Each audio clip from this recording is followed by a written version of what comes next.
Keeping the Breath in Mind and Lessons in Samadhi by Ajahn Lee Damadaro, Fra Sudidamarans, Gambhara Medakarya.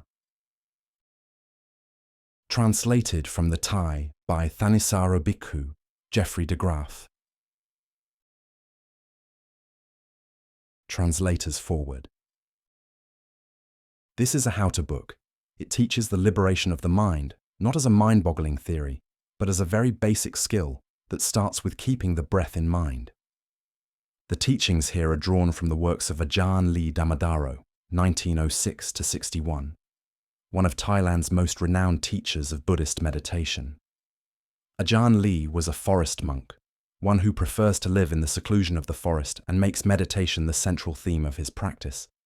So his teachings grow out of personal, practical experience, although he also makes a point of relating them to standard Buddhist doctrine. The book is in two parts.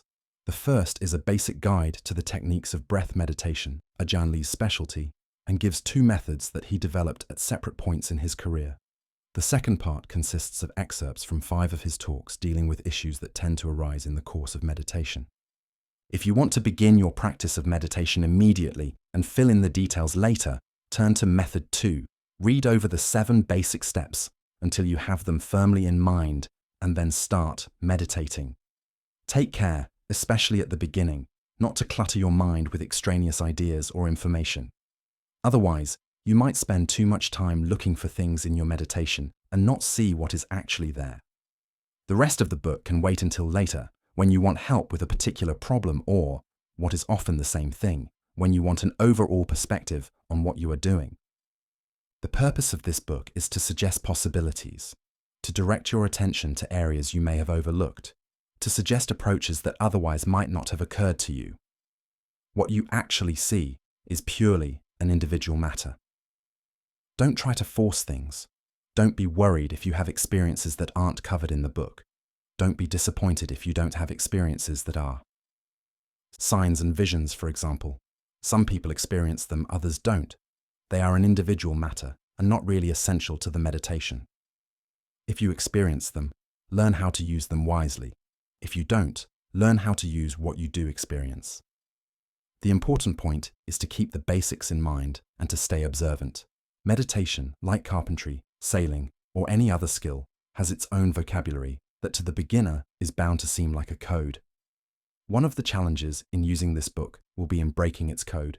Part of the difficulty is that some of the terms are literally foreign.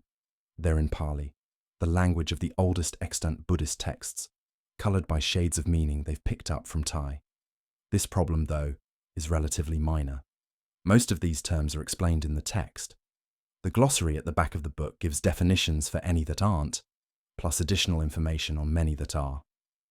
A greater challenge lies in getting a feel for the author's point of view.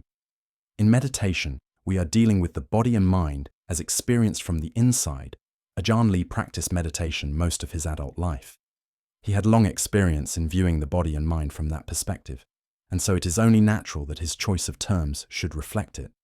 For example, when he refers to the breath or breath sensations, he is speaking not only of the air going in and out of the lungs, but also of the way breathing feels from the inside throughout the entire body. Similarly, the elements, dhatu, of the body are not the chemical elements. Instead, they are elementary feelings, energy, warmth, liquidity, solidity, emptiness, and consciousness, the way the body presents itself directly to inner awareness.